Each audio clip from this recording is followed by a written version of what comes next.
How about now? Can you hear me now? Oh boy. All right, let's start over. Oh my gosh. All right, so I was telling the story about how, hopefully you can hear me now. Thank you so much, darling. All right, I had the microphone on mute, so we love technology. All right, rewind. Welcome to Monday Motivation Live. All right, if you're watching this on replay, fast forward to 5 minutes in where I was talking and it was so profound. All right, awesome. So as you're tapping in, say hashtag live. We are talking about the power of creating a year in review and stopping and pausing and reflecting on all of our accomplishments this year. And I'm going to give you a 3-step process that I go through. All right. Thank you. Yes, thank you. All right. So the 3-step process was because I started going through because back when I was training for my 50-mile race back in 2016, I trained for 6 months through the Buffalo Winters, y'all. I had ran a 50-mile race in California in April. So I had to train through the blizzard and the epic blizzard and tundra and ice and snow and sleet and slush, all the things through the Buffalo Winter. And I won this scholarship, actually. It was my first attempt at anything more than a marathon. And back then, I didn't think I could actually qualify for Boston. But I committed to this plan, y'all. And I actually shocked myself. I ended up qualifying for Boston. I didn't plan on it. If you don't know, if those of you out there that aren't runners or marathon runners, if you qualify for Boston, it's like the NFL of running. So you make it. All right. So anyways, so I ended up applying for this scholarship. I trained for 6 months for this 50-mile race. I ended up qualifying for Boston. I'm like, oh my gosh. And then I learned about the World Marathon Majors, the Abbott World Marathon Majors. And I was like, I committed to this plan every single day for 6 months. And I was like, let me see what's possible. And I ran that 50-mile race and it was so epic. The first 20 miles were on the road. And then the last 30 were climbing boulders. And I was climbing this mountain. The last 4 miles were up a steep mountain. I had to like climb boulders, single lane trails, scaling mountains. If I literally took one step, I would fall off this cliff. And it was the most epic experience, y'all, that I was like, okay, I want to run all 6 world marathon majors. And so I had such a beautiful experience and I celebrated the heck out of myself after that moment that I kept going. All right. And so it wasn't in the moment that I accomplished the 50-mile that it was like I knew it was possible. And only at the time, only 6,000 women in the world had accomplished all 6. So you run Boston, New York, Chicago are the US majors, and then Tokyo, London, and Berlin are the overseas majors. And I'm like, I'm going after that. I want to be one of these 6,000 women. Now there's over 12,000 now since then. But I kept going and I kept trying to improve my race time. I kept trying to get into all of these races and I kept going and going and going. So it was after that 50-mile race that I was so proud that I stopped celebrating, unfortunately. So I had to learn a powerful lesson. I think it was at the end of 2018. I had just moved twice in a year with my ex-husband for his military job. And I got to the end of the year and I had all these marathon medals and I had just kept going and going and going and going and going and going and going and going.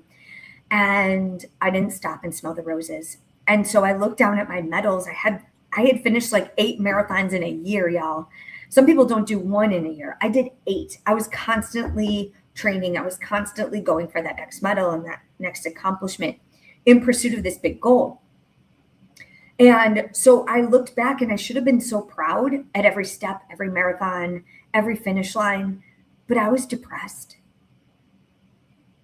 And I looked down at these medals that were in a box. I didn't have them on the wall. And I was like, I'm not doing enough. It's not enough. And if you're feeling that maybe you got at the end of the year and you feel like you're not doing enough, this message is for you. And I have caught myself several times in this space where I feel like I have to do more. I have to prove more. I have to run more. I have to do more. I have to do more in my business. I have to help more people. I have to do. And I never feel like I'm doing enough. I never feel like I'm making a difference. And so when I do this year in review, it helps remind me of all the things that you do. Because I do. All right. So this is a family show, but all the things that you do, okay, that you have accomplished this year. So tip number one, we're only here for a couple more minutes. I want to keep this short and sweet, just like me. But if you need support, reach out. I'm happy to help you even more. But number one, I want you to go through your calendar. I want you to go, and this is what I do. I went through my whole entire calendar month by month, and I started with January. I said year in review at the top of my page. And I went through pages and pages, and I went through January. I started in January. So I had my phone open with my photos, all right? And I looked through my photos from January. And I also looked at the events. So I host retreats. I host several programs. I have private clients. I have all these things. I've traveled all over the world this year. And I'm constantly on the move and pivoting and seeing what else could be possible for my life, for my fitness, for my business, for my relationships, for the future of this community. And so I looked at January. I said, okay, what did I accomplish in January? What were my challenges? What were my accomplishments? What were my moments of joy and happiness and aliveness? What were my courageous moments? And I captured all of those. So I put bullets, nothing fancy. Or I said January, and I got to like relive some of those moments and put myself in the emotional satisfaction and gratitude for what we made it through in January. Okay. So I want you to make a list of all of those things. All right. What are the courageous movements that you made? Courageous decisions, maybe decisions in your business or in your career or in your family. All right. And then what were the moments that you were proud of? What experiences did you need to grow through? All right. What challenges came up? All right. So I want you to measure your progress month by month and go through it. It took me probably a good 2 hours to do this. All right. And grab your favorite cup of Java and look at this. Let your faith be bigger than your fears. So find a cup of tea, cup of coffee, right? Your nice emotional support water bottle. And just spend this time uninterrupted. I promise you, it will put yourself in such a place of gratitude, and you get to relive these moments of joy and courageousness and aliveness. So it resets your nervous system and proves to you that you have accomplished so much this year. So go through each month, okay? And so as you do that, so that's tip number one, I need you to measure your progress. Okay, once you do that, you're gonna recognize some patterns that are showing up. So step number two is I need you to recognize what patterns showed up in your life. All right. So what patterns did you learn through? Did you keep pouring into others? Did you maybe go after that next goal of yours? Maybe you want to run a race. Maybe you want to run a half marathon. Maybe you went after it. Maybe you actually started that business, or you wrote that book, or you stepped on that stage. All right, what lessons did you learn along the way? I need you to capture them, because when we learn lessons, when we go after something and we learn and grow through them, that's part of the journey, my friends. It's not about accomplishing the thing. It's about the lessons learned along the way. And I learned through so much, taking courageous action and then learning and growing through the process. And so my nervous system gets used to being uncomfortable. And that's how we elevate. That's how we grow. And that's how we see what else could be possible. Okay. So learn from the lessons and the blessings. Okay. So tip number one, measure your progress. Tip number two, what lessons and patterns did we recognize this year? And tip number three, celebrate the heck out of yourself. Stop and pause. What were your most proud moments? I want you to pick one or two of the most proud moments. All right. I am checking in with the chat here. I will definitely engage with you afterwards. I see some comments here. Thank you so much for tuning in and shedding your light and love and your blessings. Let me know in the chat. What were your lessons learned this year? All right, I'll continue to get engaged with you. If you have questions, if you need support, if you're not sure how this all lands for you and you want help working through it, send me a message. I'm happy to hop on a call. We'll spend 15 minutes. Let's go through this. I can help empower you to take some deliberate action. Okay. So when we celebrate, I want you to think about, how do you celebrate? I celebrated last week by literally going off the grid. I was unplugged. I turned my phone off.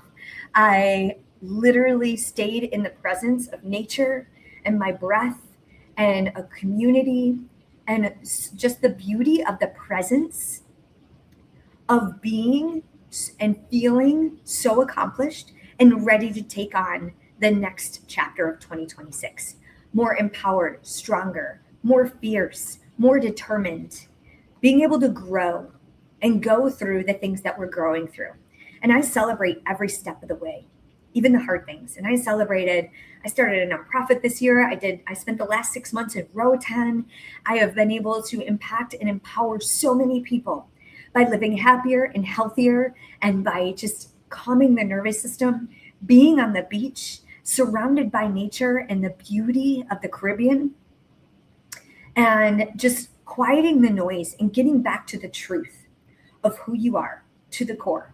Okay, what your heart says, being heart-led, not led by your mind and the noise and the ego and the stories and the blame, shame, overwhelm, victim, like all the rat race that keeps us stuck. So my role in life is to help empower you to put yourself and your health first for at least 34 minutes a day, so we can reduce the stress and overwhelm of life and live a more fulfilling life. So this is Monday Motivation Live, and I'm here to help you celebrate. And I want you to detach your celebration from alcohol and sweets and that dessert. I want you to find yourself in nature. I want you to find yourself in your presence. I want you to find yourself in your breath. I want you to find yourself in the depth and celebrate that. Celebrate the non-judgment. Celebrate the depth in the heart and the warmth of your soul and the way that you're able to impact others with your message, with your health, and creating that legacy and stopping the noise and the madness and the blame and the shame and the overwhelm and the depression and the guilt, and start helping and celebrating yourself and your health. If you don't choose you and celebrate you, we can't expect everyone else to clap for us. Clap for yourself, clap for your health, keep showing up no matter what, like your life depends on it. Do your 2025 year in review. If you need support, reach out. Number 1, measure your progress. Number 2, recognize the patterns and your lessons and blessings that came from this year. Tip number 3, celebrate the heck out of yourself. And then final tip number 4, join us on December 28th, next Sunday, for the Vision Board Workshop. It's a 2-hour Zoom interactive session on Zoom. If you go to crystallaracruz.com/vision board, go grab your spot. And I hope to see you there. And I wish you the very, very best. Happy holidays and Happy New Year. Let's make 2026 your best year, healthiest, happiest version of you. So let's go get it. If you need support, reach out. I love you all. Mwah. Cheers.